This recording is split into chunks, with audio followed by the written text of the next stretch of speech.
The first time my lips went numb after dinner, I thought it was the whiskey. 2 Fingers of Wild Turkey, Easter night, 2019. I sat in my worn leather chair watching the last glow of Dallas twilight fade through the blinds. Outside, kids still laughed in driveways, chasing each other with leftover Easter eggs. Inside, the quiet was sharp enough to cut. Before we continue, please subscribe to the channel and tell us where you're listening from. When my tongue tingled and the edges of my vision pulsed, I heard the faint, steady tick of my old bronze army watch. Midnight. That watch had ticked through firefights in Fallujah, through desert sandstorms, through the sound of mortars dropping like hail. It whispered to me now, "You've survived worse. Pay attention." Earlier that evening, Miranda had walked in like she owned the place. She didn't knock, just pushed through the door, set a hot casserole dish on my counter and said it was for Ethan. My boy had been at her house all weekend, but she smiled that smile, the one that never reached her eyes. "You should eat too, Raphael. You don't take care of yourself." Her tone landed like a threat wrapped in concern. I was polite. Too polite. Old habits die hard. I told her thanks, even though the word careful lingered on her tongue when she told me to reheat it. I ate a few bites after she left, because soldiers don't show fear of food. That's when my lips went numb. I shoved the plate away, heart thudding. Steam still curled upward, smelling of thyme and butter, but beneath the herbs I caught something else, metallic, bitter. A soldier's gut never lies, and mine told me this meal wasn't meant to comfort, it was meant to test me. I should have thrown it out. Instead, I covered it with foil and slid it into the fridge. Evidence, my mind whispered, even when I didn't want to believe it. I tried to distract myself, washed the dish, sat at the counter, but my eyes kept drifting to Miranda's purse, carelessly left half unzipped on the chair. A folded bill stuck out. Against better judgment, I pulled it free. $287.43. April 18th, 2019. Line items blurred in the dim kitchen light, but one word jumped like a bullet from the page: atropine. When I asked her about it the next day, she laughed. Said it was vitamins. "You're not as young as you used to be, Raph," she teased. "Gotta keep your body running." But I remembered enough from the field. Atropine isn't a vitamin. It's an antidote to poisons, or a way to mask their symptoms. That night I lay awake, listening to the ceiling fan creak and the distant hum of cars on Central Expressway. My house in East Dallas had never felt so empty. Ethan was 2 miles away, safe for now, and all I could think was, what if that casserole had really been meant for him? The silence pressed in, and memories cut deeper than the quiet. 25 years earlier, another kitchen. The first time Miranda made chili after we married. I'd come home from deployment, bone-tired, smelling of dust and sweat. She set the bowl in front of me with a smile that lit up the room. Steam curled up like a blessing. Cumin, slow-cooked beef, cornbread on the side. I remember telling her, "This tastes like home." Now home tasted like fear. The weight of betrayal doesn't fall all at once. It creeps, it numbs, just like poison. I stared at my army watch again. The tick louder than the fan, louder than my own pulse. That watch wasn't just metal, it was survival. Every scarred groove in its casing had a story. It reminded me soldiers don't ignore patterns. Soldiers don't dismiss instincts. But this wasn't Iraq.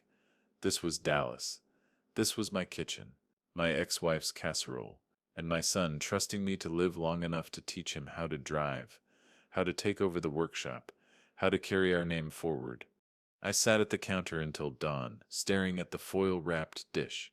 Miranda Sipp's words from the divorce papers looped in my head. "You robbed me of my future, Raphael. You shall regret it." I thought she meant money. The vintage car workshop. The settlement she never forgave me for, but maybe she meant something more final. The next morning, I tried to shake it off. Opened the workshop early, let the smell of grease and motor oil drown the thoughts. Customers came, dropped off their cars, small talk humming in the air. Ethan swung by after school, hair messy under his cap, asking if I'd fix the dent on his buddy's Mustang. I smiled, but my eyes scanned his face too carefully, searching for fatigue, nausea, weakness. Because what if she fed him too? That night, I uncovered the casserole again. The smell hit me sharper, chemical under the herbs. My fork hovered. My watch ticked. My hand trembled. Instead of eating, I slid the rest into a Ziploc bag, pressed the seal, and grabbed a marker. April 22nd, 2019. Evidence. A soldier's habit. Log the date. Preserve the proof. Because my gut wasn't whispering anymore. It was screaming. This wasn't just bitterness. This was survival. The numbness didn't leave with the casserole. It lingered in the back of my throat, in the pit of my stomach, like a ghost. By late April, the Dallas nights felt suffocating. Humid air pressed against the windows, and every creak of the ceiling fan above me felt like a countdown. I'd wake at 2, 3 in the morning, sheets soaked, chest tight. Sometimes I'd crawl to the bathroom, gripping the counter, staring at my reflection under the harsh light. My skin looked gray. My hands trembled. Nausea coiled through me, twisting tighter with every day. I went to the doctor once. Baylor Medical, April 26th. The waiting room buzzed with kids coughing, magazines stacked like old soldiers on a shelf. When the physician finally called me back, I told him about the dizziness, the cramps, the burning in my gut. He tapped at his tablet, asked about stress, divorce, age, diet. He didn't run blood work, just prescribed antacids, told me to slow down. I nodded, but inside I was boiling. I'd carried 50 pounds of gear across deserts, survived food poisoning in countries where water itself could kill you. This wasn't stress, this was something deliberate. Ethan noticed before anyone else. My boy had always been sharp, sharper than I gave him credit for. One night he stood in the garage doorway, watching me sit slumped at the workbench. The shop smelled of grease and dust, the half-restored '68 Camaro looming over us. "You okay, Dad?" he asked softly, his voice barely carrying over the buzz of the shop lights. I tried to wave him off. "Just tired, son." But he didn't move. His eyes, his mother Sip's eyes, but warmer, searched mine. "You've been pale all week. You barely eat. Did she say something?" That cut me. Not because he was wrong, but because part of him already suspected. Children always see the shadows parents try to hide. I put a hand on the keys that lay on the bench, the heavy ring that opened every door in the workshop. I turned them slowly in my palm. "Ethan," I whispered, "if I don't wake up tomorrow, who's Sip's going to teach you the weight of these keys?" His face crumpled, and I hated myself for saying it aloud. Tears fell, hot, onto the scarred wood of the workbench. My son shouldn't have to carry that fear. After he went to bed, I sat in silence. My army watch ticked, steady and merciless. Midnight passed. Then 1 a.m., then 2. I closed my eyes, prayed, and thought of Fallujah again, the desert nights. The silence broken by gunfire, and the one thing they taught us, patterns tell the truth. So I started watching, documenting. But before I got that far, the house itself betrayed me. Late one night in early May, I poured a glass of water in the kitchen. The old pipes groaned as I turned the tap. I stood there in the dark, drinking, when I heard it, a voice. Faint, muffled, through the open window above the sink, Miranda's voice. She was standing in the driveway on her phone, her words slicing through the night air like a blade. "The dosage is working," she whispered. I froze, water glass trembling in my hand. Her heels clicked on the concrete. Her shadow moving across the yard light. She laughed softly, bitterly, before climbing into her car and pulling away. I set the glass down, staring at the beads of water rolling down its side.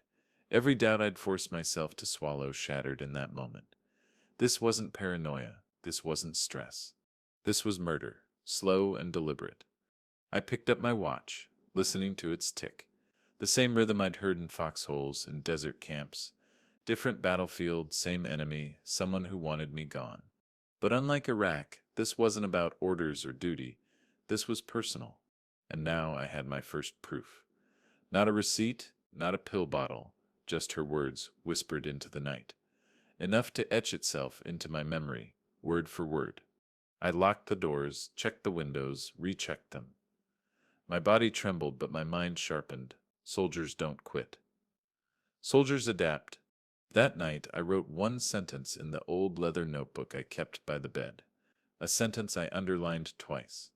If she's dosing me, I'll live long enough to catch her. And under that, the date May 2nd, 2019. The numb lips hadn't killed me. Not yet. But they'd woken something inside me that had been dormant since the war survival. Patterns save lives. That was drilled into me long before I came home to Dallas. Out there in the desert, it was spotting the glint of wire before a roadside bomb. Back here in May of 2019, it was the difference between living and dying in my own kitchen. After that night, after hearing Miranda whisper the dosage is working into her phone, I stopped trusting memory alone.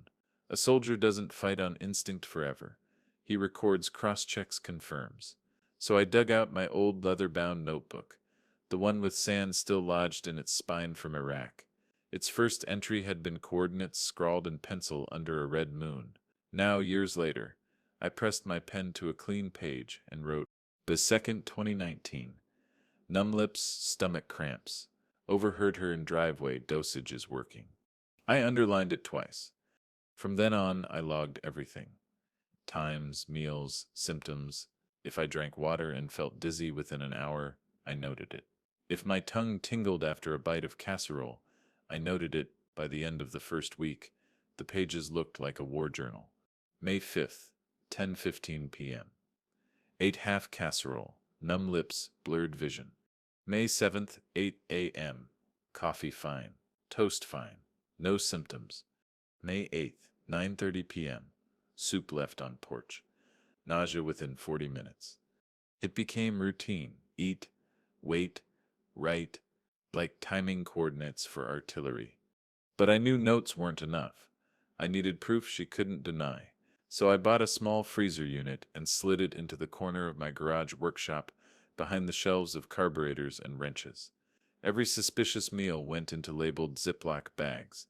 Date written in thick marker, May 8th, May 12th, May 16th. Stack by stack, I built my own evidence vault. Ethan caught me one afternoon while he was helping clean the shop. He saw me sliding another Ziploc into the freezer. What's that? He asked, brows furrowing. I shut the lid gently, locking it with the padlock I'd added. Just keeping track, I said. My voice sounded calmer than I felt. Keeping track of what? He pressed. I looked at him. My boy, barely 17, trying to carry a man-sup's weight, and I made a choice. I couldn't tell him everything. Not yet. Not until I had proof that would hold up outside our walls. So I put a hand on his shoulder. Of what matters, son. Trust me. He didn't argue. But the look in his eyes told me he already knew it was bigger than food. A few days later, I found my first physical clue. Miranda had asked to borrow Ethan's car. Claimed hers was at the mechanic. When she returned it, I went out to check the gas. Old habits die hard.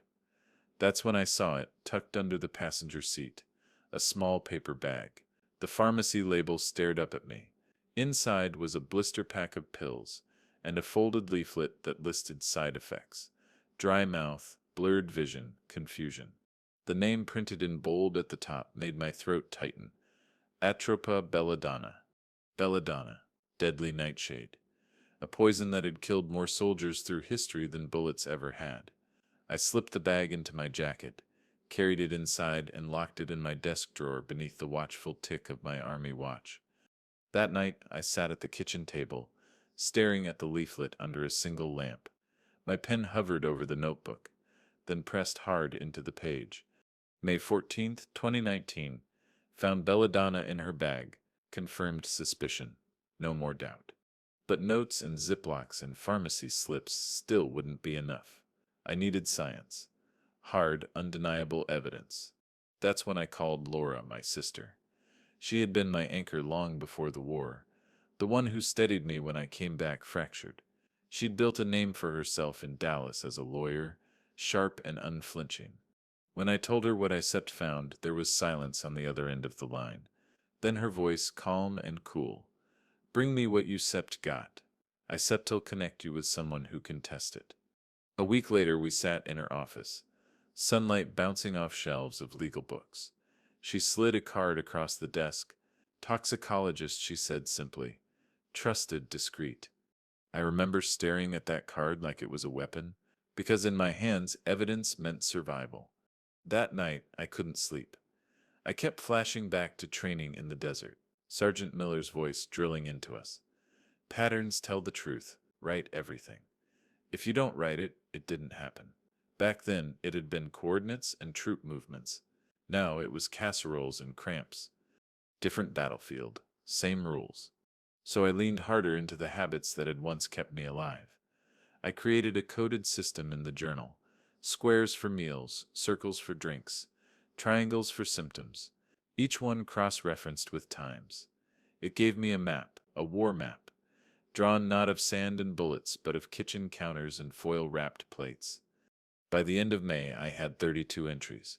32 nights of pain, weakness, and numb lips. 32 Ziploc bags lined up in that freezer like soldiers waiting to testify. And every time I locked it shut, the padlock clinking, I felt the same thing, the click of a man preparing for war. This wasn't just suspicion anymore. It was a dossier, a case. And I wasn't fighting for myself alone. I was fighting for Ethan's future, for the workshop that carried my sweat in every bolt, for every night Miranda thought she could erase with a casserole dish. The war journal was no longer just mine. It was my lifeline, my weapon, and soon it would be hers undoing. By late May, my journal wasn't just pages of notes, it was a battlefield map. 30-plus entries, each a skirmish between my body and whatever Miranda was slipping into my food. But wars aren't won by maps alone, they're won by capturing the weapons. So I started collecting hers. The first time I staged it, I almost broke. Miranda showed up on a Thursday evening, May 23rd, carrying another dish under aluminum foil, chicken this time, baked with rosemary. She smiled when she set it down. You start looking thin, Raphael. You need to eat. I forced a smile back. Thanks, Miranda. You always knew how to take care of me. Her eyes flickered just for a second.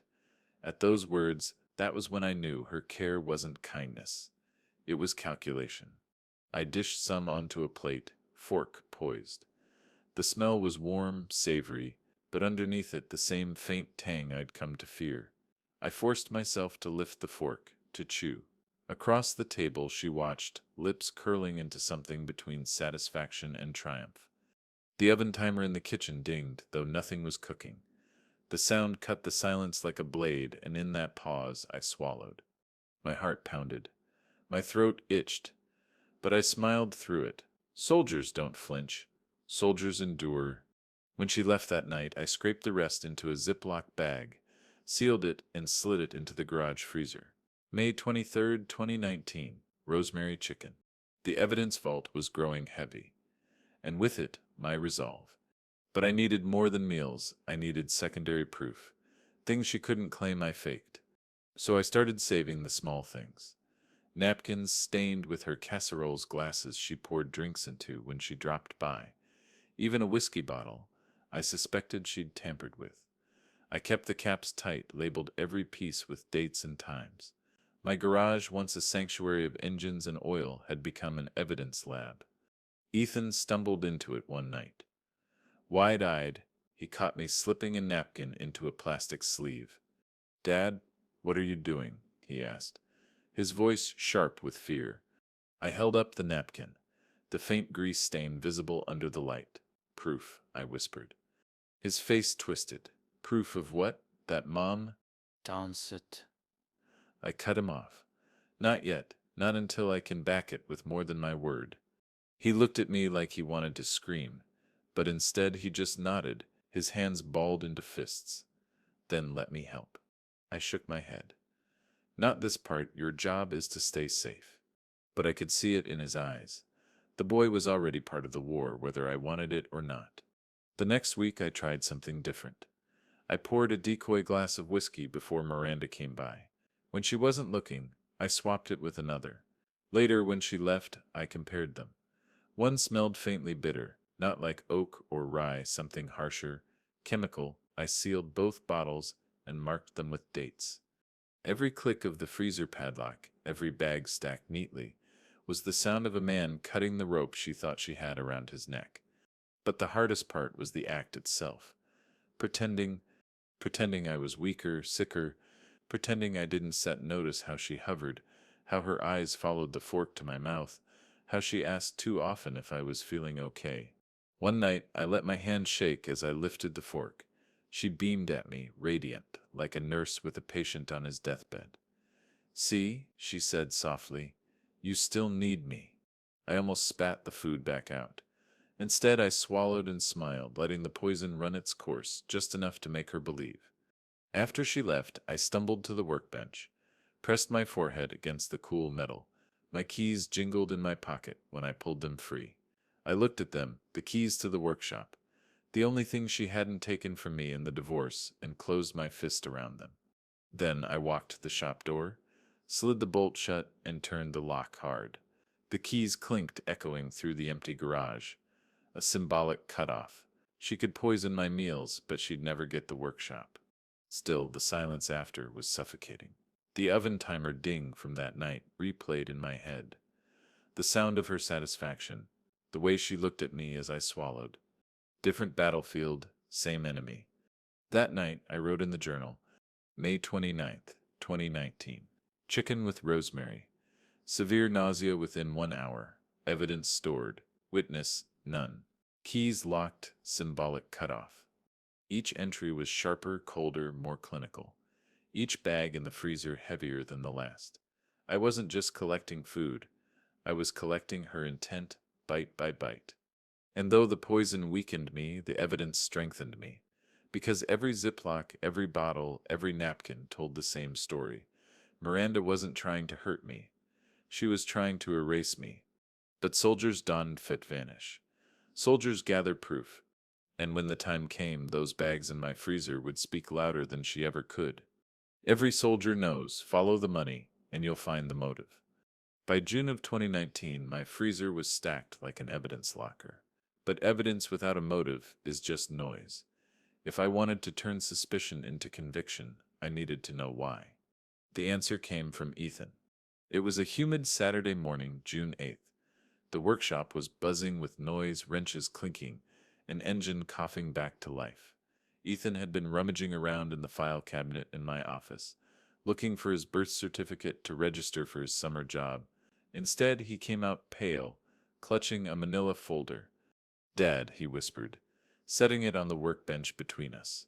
His hands shook. "You need to see this." Inside was a stack of papers. The first one made my blood run cold. A life insurance policy. My name in bold at the top. Policy updated March 3rd, 2019. Beneficiary Miranda Hayes. Value $500,000. $500,000. My chest tightened, not from poison this time, but from betrayal deeper than any wound. I stared at the date again, March 3rd, just weeks before the first casserole landed on my counter. "Why does Mom have this?" Ethan's voice cracked, panic flooding his words. I swallowed hard, my throat dry. "Because she sips not grieving me, son. She sips profiting from me." He sank onto the stool, running his hands through his hair. "So all this time, every meal, every time she asked if you felt okay, she was just waiting for the payout." I couldn't answer. My army watch ticked on my wrist, each beat like a hammer driving the truth deeper. Miranda wasn't just trying to erase me. She'd put a price tag on my death. That night, I took the folder to Laura. We sat in her dining room, the smell of strong coffee between us. She leafed through the papers, her lips pressed into a thin line. "She took out this policy right after the divorce," Laura said, "and she didn't waste time updating it." I nodded, jaw tight. "She sips not just bitter, she sips calculating." Laura looked me dead in the eye. "You have enough to make a case. Insurance records, your symptoms journal, the freezer bags, and now this policy. Her motive is clear, but we still need expert confirmation. The toxicologist will test the samples. If they find belladonna traces, it sets over." Her words steadied me. Proof plus motive equals justice. Still, part of me broke that night. Not because Miranda had tried to poison me, That wound had already hardened into resolve, but because of what it did to Ethan, I found him later, sitting in the workshop, staring at the Camaro we'd been fixing up together. His eyes were red. "Dad," he whispered, "I don't get it. How could she? How could Mom?" I sat beside him, the smell of oil heavy in the air. "Some people love money more than blood," I said quietly. "But you," I pressed the workshop keys into his palm. "You are the only legacy I care about, not money, not policies. You." His fingers closed tight around the keys, and for the first time in weeks, I saw his shoulders square. Not as a boy, but as a man learning to carry weight too heavy for his age. The next day I delivered samples from the freezer to the toxicologist Laura had connected me with. His office smelled of bleach and faint coffee, a clinical battlefield compared to my grease-stained garage. He accepted the Ziploc bags, carefully labeled, and nodded. "Belladonna leaves traces," he said matter-of-factly. "It binds to tissue. If it sets there, we still find it." As I walked out, the Dallas sun beat down on me, hot and merciless. But for the first time, the heat didn't crush me. It steeled me. 2 days later, Laura called. Her voice was crisp, but I could hear the undertone of victory. "They confirmed it," she said. "The meals tested positive for belladonna. There was no ambiguity. You were being poisoned." I sat down hard on the workbench, my watch ticking louder in the silence. For weeks I'd been fighting shadows, wondering if paranoia had infected me worse than poison. But now it was black and white. Miranda wasn't a bitter ex-wife dropping off food. She was an executioner hiding behind casseroles. Laura Stepp's words snapped me back. "This isn't just attempted murder, Raphael. With the insurance policy, this is premeditated. She planned every step."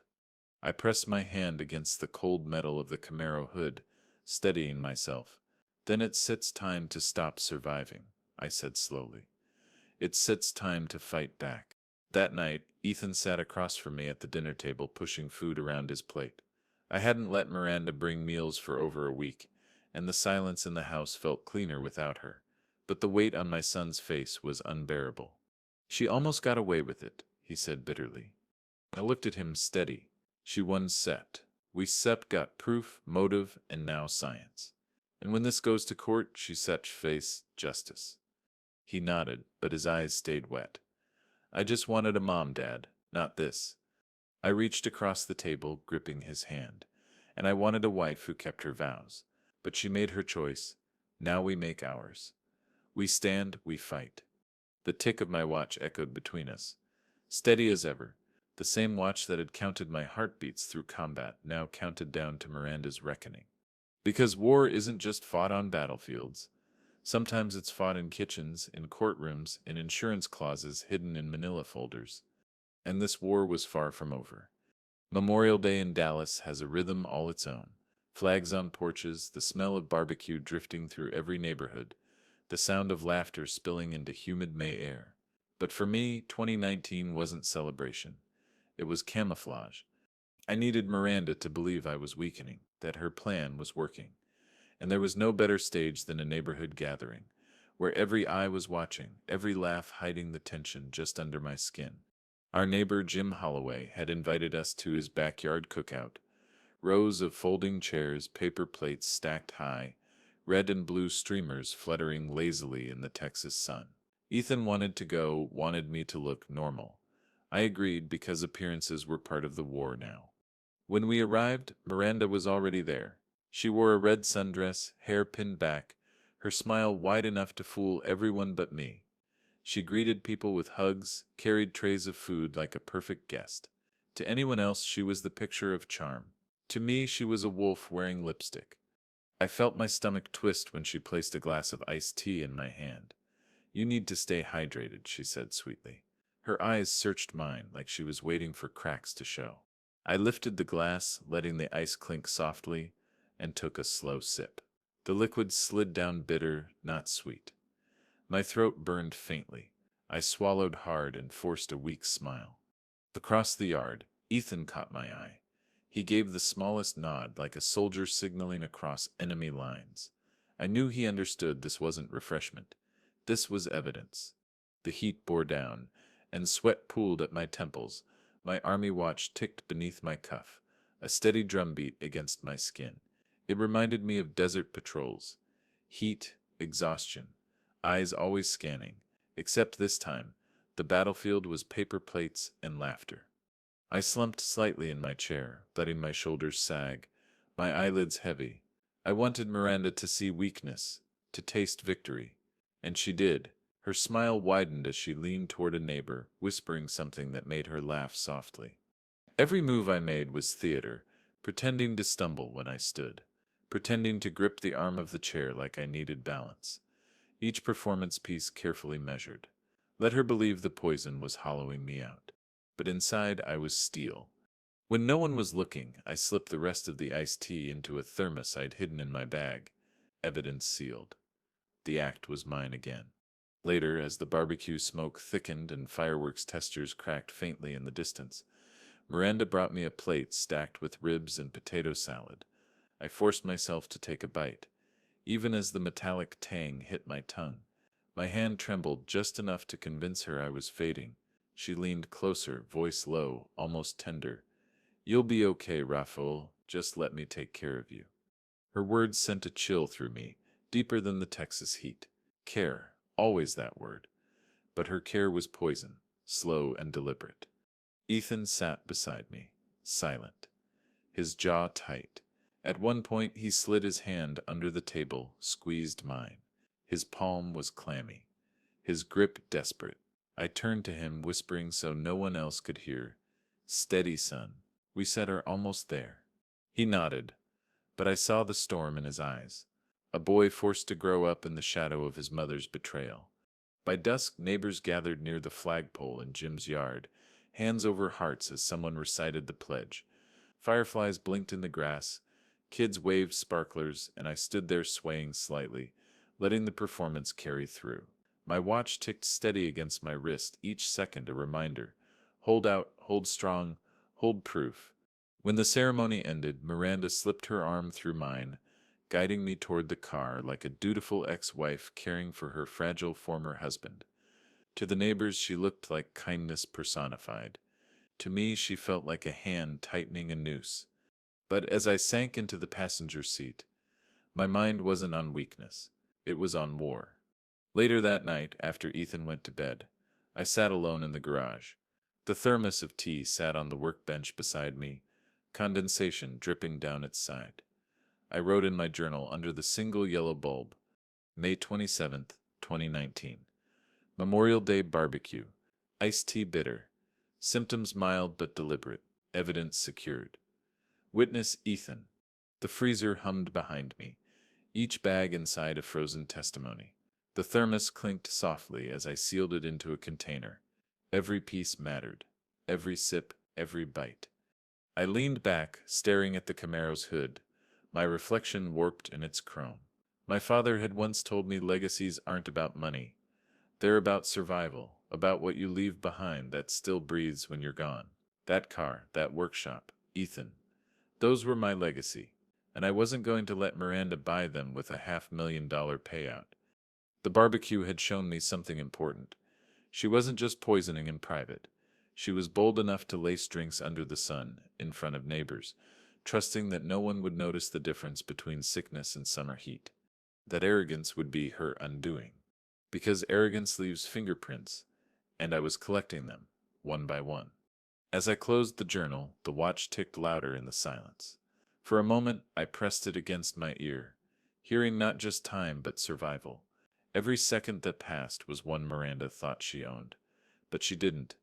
I whispered into the quiet garage, words that steadied me more than whiskey ever had. She thought she was killing me.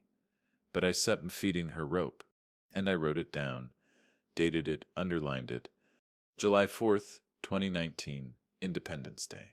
For most of Dallas, it meant parades down Main Street, fireworks crackling over White Rock Lake, families barbecuing under a sea of red, white, and blue. For me, it meant walking into the Dallas County Courthouse, knowing my freedom and my survival would be decided inside those walls. The building was packed. You could feel the weight of it before stepping through security. Reporters lined the sidewalk, microphones flashing like bayonets, cameras aimed at the doors. Whispers carried attempted poisoning. Ex-wife, insurance policy. Laura walked beside me, calm as ever in a navy suit, her heels clicking sharp against the marble floor. Ethan was there too, shoulders squared, trying to look older than 17. His hand brushed mine once, just once, as we passed the metal detector, and that was enough to steady me. Inside, the courtroom smelled of varnished wood and nerves. Benches were filled with neighbors, curious onlookers, even a few customers from my workshop. They'd all come to see whether Rafael Cruz, retired Army vet, was paranoid or poisoned. Then she walked in. Miranda. Red blazer, perfect hair. The same smirk she wore when she handed me that first casserole in April. She didn't look afraid. She looked rehearsed. The bailiff called order. The judge, stern and heavy-browed, took his seat. And just like that, the war I'd been fighting in silence became public. The prosecution laid it out first. Premeditated poisoning, they said. $500,000 in life insurance. Belladonna confirmed by toxicology reports. Each word landed like a drumbeat, but I kept my eyes forward, my watch ticking steady on my wrist, reminding me that truth has its own rhythm. Then came Miranda Sipp's defense. She stood, hand on the rail, her voice soft, trembling. "He's paranoid," she said. "He's sick. He's making up stories because he hates me for leaving him." She let her voice crack, just enough to sound wounded. Gasps fluttered through the courtroom. I felt eyes on me, some skeptical, some sympathetic. The poison wasn't just in food, it was in perception, in narrative. She knew how to spin both, but Laura was ready. When it was her turn, she rose with the calm of someone who had already won. She set a folder on the table with a soft thud that echoed like a gunshot. "Your Honor," she began, "we have receipts, bills, a timeline as precise as a soldier's SIPS log. We have evidence stored, dated, sealed, and we have tests that confirm. This was not stress, not age, not paranoia, but belladonna." She called the toxicologist to the stand. The man adjusted his glasses, voice clinical but clear. Multiple samples tested, positive for atropine, alkaloids, consistent with belladonna poisoning. Levels were sublethal, but sustained exposure would have caused organ failure. The courtroom stirred, murmurs. Shock. Neighbors leaned in closer. Miranda's smile faltered, just for a second. Then Laura lifted the insurance file. "Updated March 3rd, 2019, she said. "Beneficiary Miranda Hayes, value $500,000. The judge's gaze sharpened. The jury scribbled notes, and I sat there, hands clenched, the watch on my wrist ticking so loud I swore the whole room could hear it. Finally, it was my turn. They swore me in, and I walked to the stand. My legs felt heavy, but my voice was steady. "I survived poisons overseas," I said, my eyes on the jury. "I survived worse than this." But nothing cut deeper than realizing the woman I once trusted with my life wanted to take it for a payout. I told them about the casserole, the tingling lips, the $287 pharmacy bill I found in her purse, the overheard call, the dosage is working. I told them about the freezer in my garage, each bag labeled locked. I pulled my journal from my jacket, dog-eared, ink bleeding, where sweat had smudged pages. "Different battlefield," I said, holding it up, "but the same rules, patterns, evidence, proof." Ethan was called next. My boy, 17, standing taller than he ever had. His voice cracked once, but his words cut through. "I found the insurance file," he said. "I saw what she planned. I watched my dad weaken after every meal she brought. And I know because I saw him save everything, write everything down, that he wasn't set paranoid. He was poisoned." Neighbors gasped. Some shook their heads, disbelief washing away as the truth settled in. Laura finished the case with precision. "This is incest to bitterness. This is incest divorce fallout. This is attempted murder for profit. And the only reason Mr. Cruz is alive is because his military training made him disciplined enough to catch her before it was too late." Miranda broke then. She rose, voice sharp, eyes wild. "He Sips lying. He Sips framing me. He always wanted Ethan against me." The judge banged his gavel, ordering silence. But the mask had slipped. The charm cracked. The wolf beneath the lipstick showed its teeth. When the verdict came, the fireworks outside had already started. Bursts of red and white lit up the courthouse windows. Inside, the jury foreman Set's voice carried over the crackle. Guilty of attempted murder. Guilty of insurance fraud. Guilty of premeditation. The room erupted. Gasps, whispers, even applause from the back row. Ethan's hand gripped mine, tight, trembling. My watch ticked but softer now, like it was finally at peace. Miranda's face drained as deputies cuffed her wrists. The clang of metal echoed louder than any firework outside. For the first time since April, I breathed deep, chest filling with something stronger than air, freedom. I looked at Ethan, at Laura, at the neighbors who had watched it all unfold. Independence Day, I whispered, just got its meaning back. And as Miranda was led away, fireworks painting the night sky in bursts of color, I felt the weight of survival lift. Not because I had won, but because justice had finally spoken louder than poison. The clang of Miranda's cuffs echoed in my ears long after the courtroom emptied. Fireworks still cracked in the sky outside, bursts of color painting Dallas in red, white, and blue. But inside me, the explosion was quieter. It wasn't joy, not yet. It was release like the slow turn of a bolt finally loosening after months of rust. When we walked out of the courthouse that night, reporters swarmed. Microphones shoved in my face, questions fired like bullets. Mr. Cruz, how long was she poisoning you? Did you know about the insurance policy? What does justice feel like? I didn't answer. I couldn't. Ethan walked close on my right, Laura on my left. My sister kept her lawyer's shield in place, murmuring no comment, as she guided us through the chaos. Ethan's grip tightened on my arm, protective, almost like the roles had reversed. Back home, the garage smelled of oil and iron, just as it always had. The freezer hummed in the corner, heavy with the bags that had saved my life. I opened it one last time, staring at the rows of Ziplocs labeled with dates, proof of every bite, every sip, every attempt she'd made to erase me.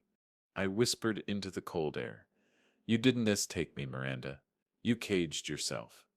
The hum of the freezer became the hum of chains in my mind. Freedom wasn't me escaping her. Freedom was her locked away. The bars closing where she once smiled.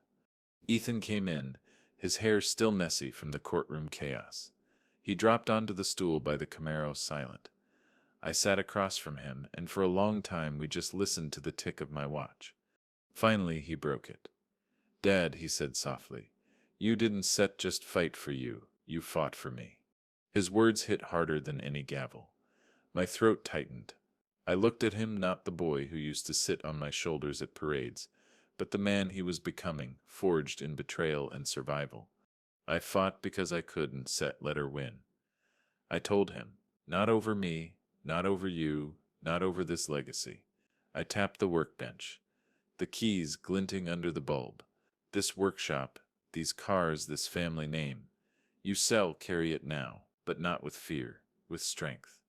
He nodded, and in that nod was something unshakable. Over the next few days, the community rallied. Neighbors dropped off food, not casseroles, not dishes laced with doubt, but meals wrapped in foil with notes scrawled in marker. "We're with you, Raphael. Stay strong." For the first time in months, I ate without suspicion. Every bite tasted like solidarity. At the grocery store, people stopped me. A mechanic from across town shook my hand. An old friend from the army sent a letter. Surviving war is one thing. Surviving betrayal is another. You did both. Proud of you, brother. The loudest message came from the courthouse clerk when Laura called me midweek. "Bail denied," she said. The judge saw through her performance. She said stay inside until trial. The words lifted something from my chest. For months I had lived with the sound of oven timers, ticking watches, whispered phone calls. Now silence meant safety. Her hands, once slipping poison into casseroles, were bound by chain. That night I sat on the porch with Ethan. The July air was thick with leftover fireworks smoke, the faint smell of barbecue still clinging to the neighborhood. He leaned back in his chair, looking up at the stars. "You think she'll ever admit it?" he asked. I shook my head. "Doesn't that matter? The chains admit it for her." We sat there until the cicadas grew louder than our thoughts. For the first time, the quiet didn't feel dangerous. It felt earned. Later, in the workshop, I unlocked the desk drawer and pulled out the insurance file. $500,000 on my life. Signed in her name. I stared at it one last time before sliding it into a folder marked Case Closed.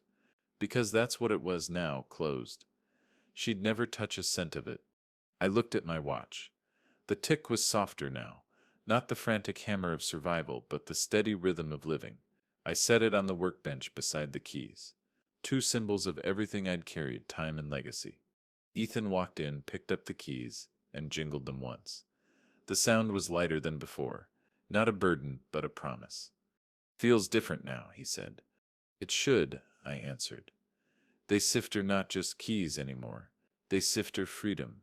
Our freedom. Miranda might have thought she was chaining me to weakness, to sickness, to an early grave, but the truth was reversed.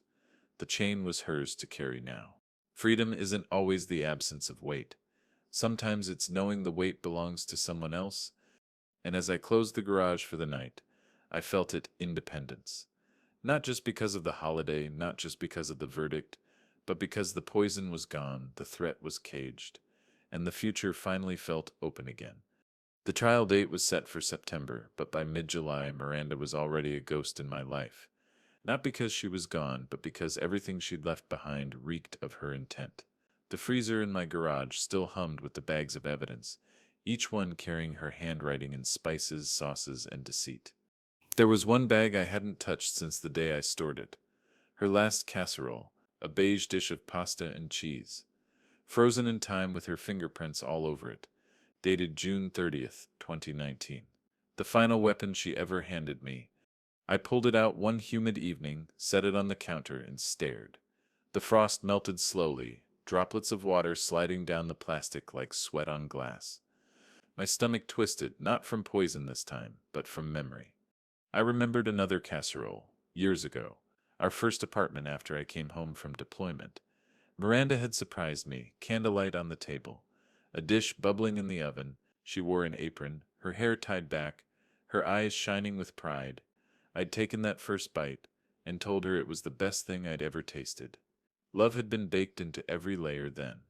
Now love had curdled into poison.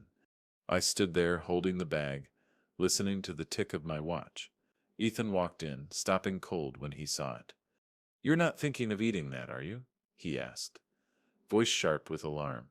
I shook my head. "No, son, some meals aren't set meant to be eaten. They such are meant to be buried." He frowned. "Then why keep it?" "Because it sets the last meal she ever cooked for us," I said quietly. "And sometimes the last tells you everything about the first." We carried it out back. The Texas night was thick with heat, cicadas buzzing like a constant drum roll.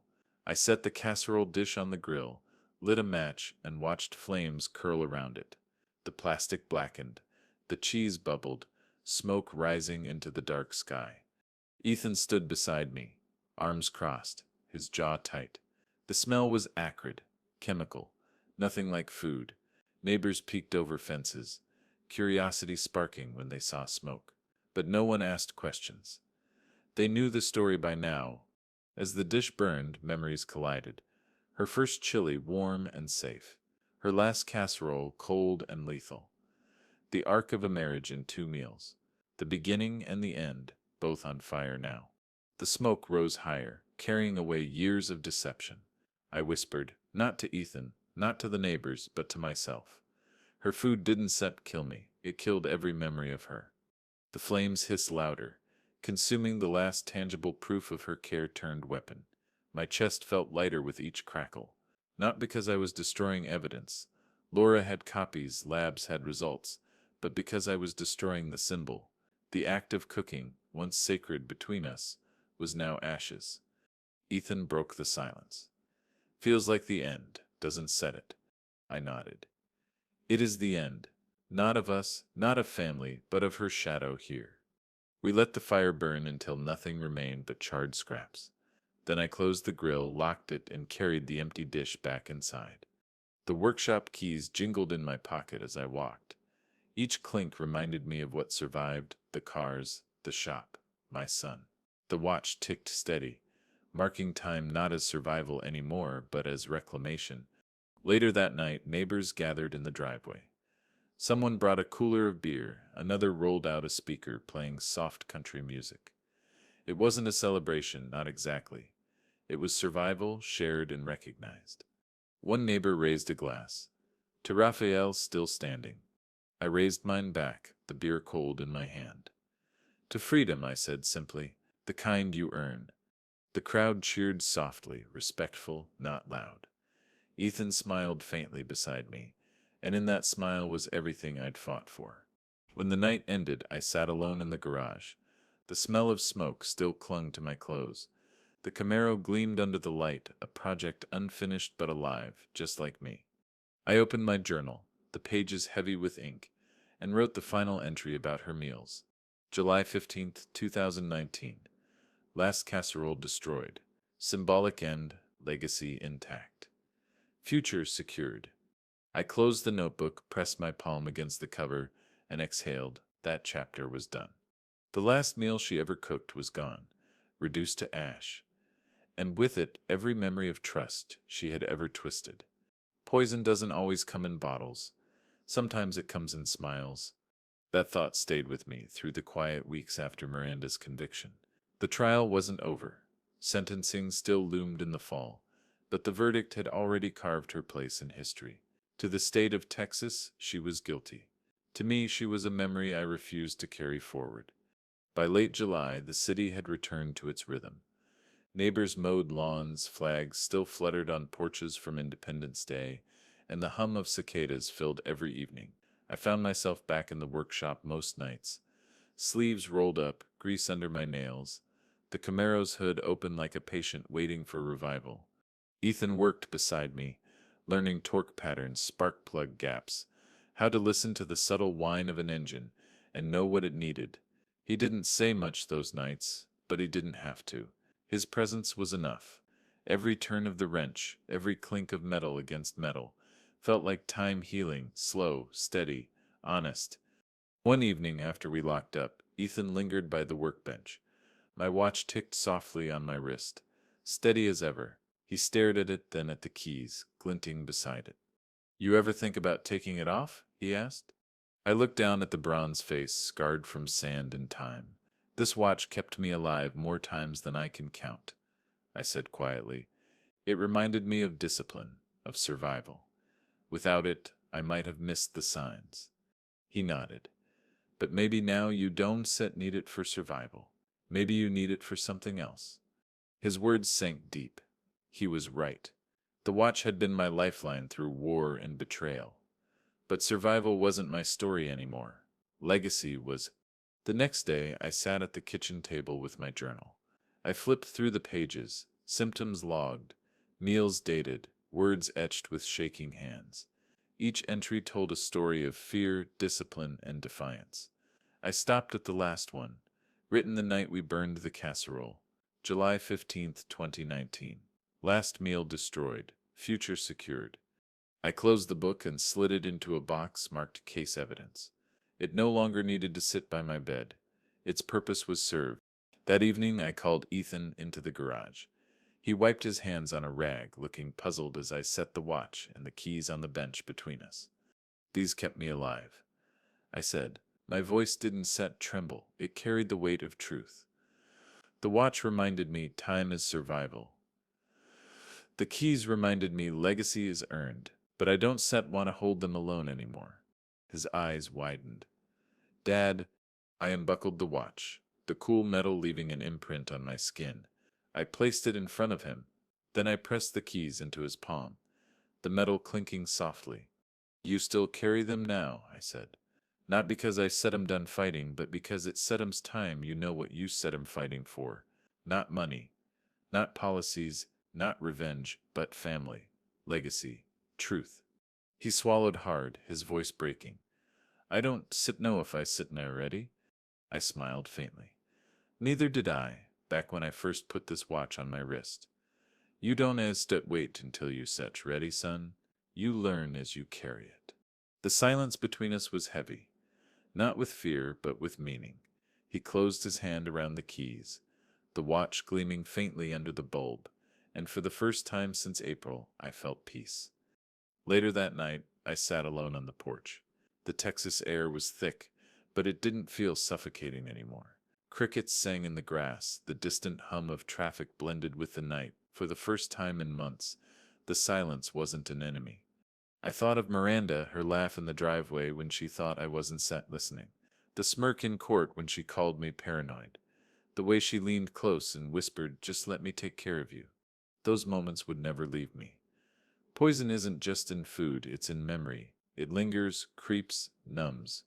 But unlike belladonna, memory can be burned, reshaped, reclaimed. She didn't poison my body. She poisoned every chance we ever had. And in the end, that was her legacy, not mine. Mine was Ethan. Mine was the workshop. Mine was every mile left on the Camaro, every engine I'd still restore, every lesson I'd pass down. As the night deepened, I whispered one last confession into the dark. You didn't lose me, Miranda. You gave me away. The stars above Dallas flickered faintly, and for the first time I let the weight slide off my shoulders. The poison was gone. The memory remained, but only as proof of what I survived. And survival, after all, is its own kind of revenge.